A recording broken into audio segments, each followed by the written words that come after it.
Hi, welcome to Culture Shock. So this is late coming this week. I arrived back from vacation this morning with my family, where I'd spent the last week on the north coast of KwaZulu-Natal.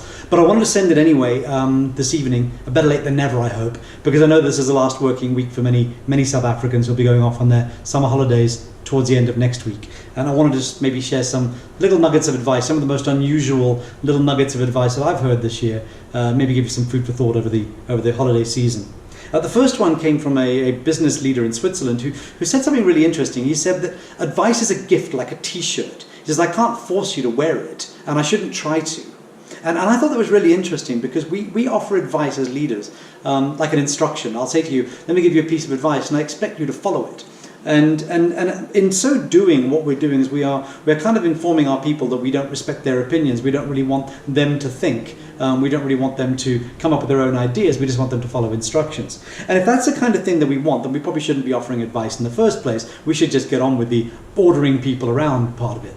But if we are offering advice, if we are saying, look, I want you to make a decision, but from the benefit of my wisdom, here's what I think you might do, we have to get comfortable with the fact that people might say, well, actually, I don't want to wear that t-shirt. That's not really my cup of tea. I want to try something else. And that's something that if we get better at that during 2019, we stand a much better chance of creating a sort of a leader type culture with more leadership decisions further down into the organization than we would have in the current, perhaps, leader-follower environment that you have, where leadership is expected to take all the major decisions and everybody else is just supposed to tuck in.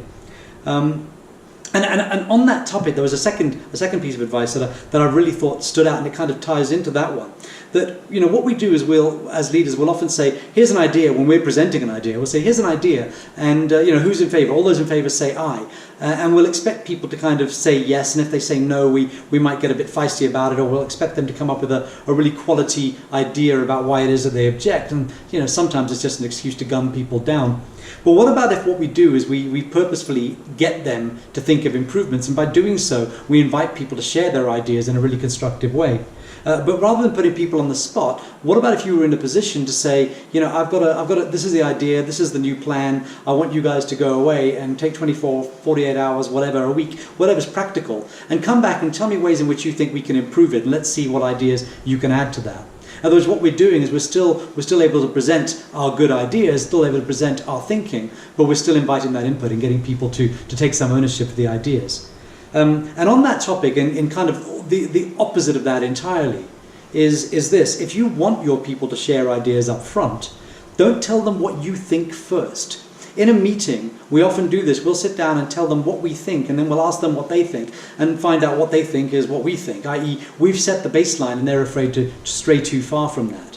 But it's not a great way to get great new fresh thinking out into the organization. It's not a great way to take the ownership of decisions and pass them further down into the organization. And it's not a great way to take the overhead off us as leaders. What we really want is we want people to do the thinking first. And you never know, if you ask them what they think, you've probably got smart people on your team, I'm sure you have, you might just hear something that'll really startle you, something really brilliant and amazing that you can do something with, which you may not hear if you set the baseline by expressing your opinions first. So these are three big ideas that came out of 2018 for me. They're certainly ones that I'll be applying in 2019, and hopefully you will too.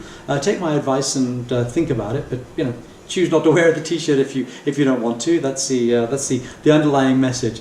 For those of you who aren't going on vacation, I hope you have a great week, and we'll see you next week. For those of you who are, we'll see you whenever, and you have happy holidays.